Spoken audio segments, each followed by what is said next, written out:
Hey guys, Todd Holland here, Market Makers Academy. Hope you're doing really well. This is a great, in my opinion, this is a really great section to be into, which is the Facebook marketing. The secrets of Facebook marketing, why Facebook marketing in general is such a great idea. I just want to go over a little bit of theory stuff before I actually dive into the strategy and the how-to of how to market and get leads and clients from Facebook. Um, Facebook is kind of cool.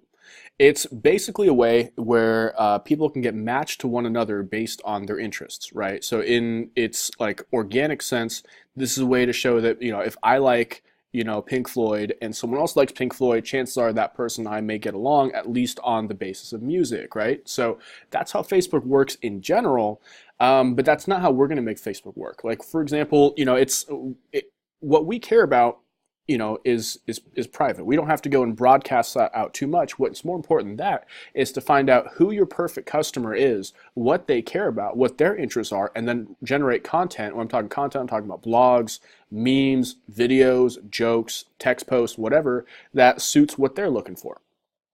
As a very crazy example, if you are in a community, if you're a real estate agent in a surfing community and you have no knowledge of surfing and you have no understanding of it whatsoever, obviously you don't want to seem like a poser, right? Where you're just like talking about doing something that you're not. But at the same time, you do want to be conscious of the fact that everyone who's on Facebook is going to be interested in surfing articles or surfing pictures, surfing memes. So you're going to want to post those every now and then just because you want to keep that group of people engaged. The idea of engagement, right?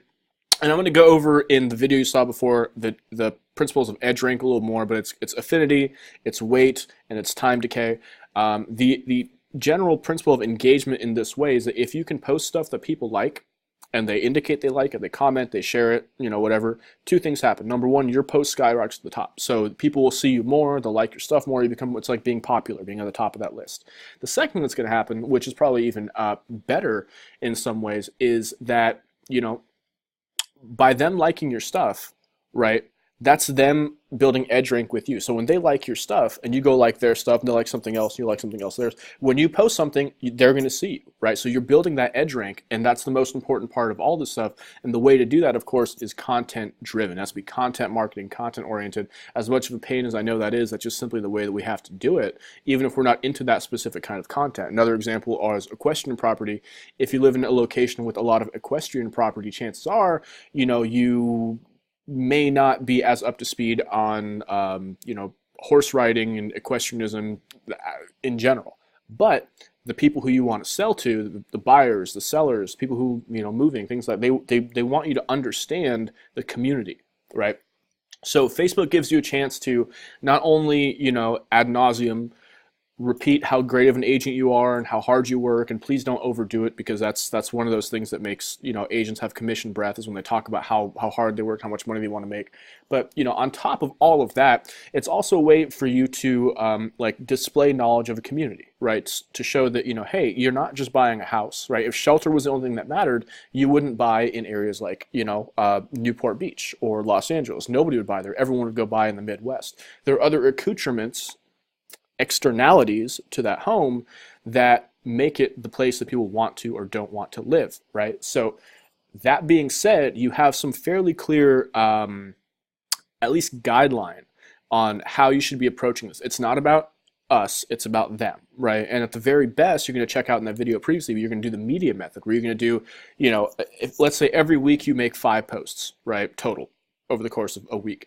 4 of those posts are going to have to be, for them, entertaining stuff, articles, memes, pictures, stuff that people care about, like the surfing stuff and the question stuff I was talking about. 80% of your content is going to be that. 20% of that is going to be you talking about yourself, but you want to do it in a way that's much more subtle, that's much less kind of pushy, hire me, hire me, hire me. It's more the fact of showing how much you love your job, how much of an impact your job has, and from that point forward, we can see where things go from there.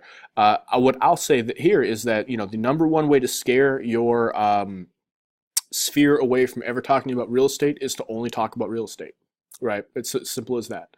The most successful Facebook campaigns for real estate professionals I've seen are the ones who talk about the stuff they do with their family, talk about the stuff they do at the gym to keep themselves motivated, talk about who they are charitably for their community, and then every now and then they'll show a picture of 2 clients that they happily moved into a home, and that's very powerful if you think about it.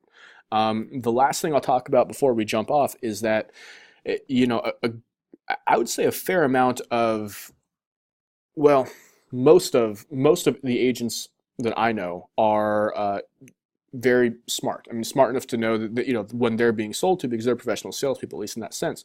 Um, what works on you or what doesn't work on you as an agent doesn't necessarily have any bearing on what's going to work or not work on the clientele you're trying to market to, right? Because, for example, as an agent, you would never click on something that says, "What's the value of my home?" You have CMAs for that. You have a whole skill set for that. You have like other agents who can do that for you if you really need them to. There's no real need for to click on how much is your home worth at. But someone who doesn't have those resources or knowledge or connections may need that information. So while it's like, oh, that's so cheesy, it'll never work. That's true. It's never going to work on us. But we're not selling to us. We're selling to a much broader and unfortunately much less informed audience without an overabundance of resources at their disposal. That's kind of where we come in, right? So that being said, that's like the general overview of why it's such a good idea to market on Facebook. The intricacies behind it, I would just say go back and watch the previous videos. And if you have any questions, just hop over to the group and ask away. And my team and some of the other folks just get right on it for you. All right, guys, thanks so much. I'll see you on the other side.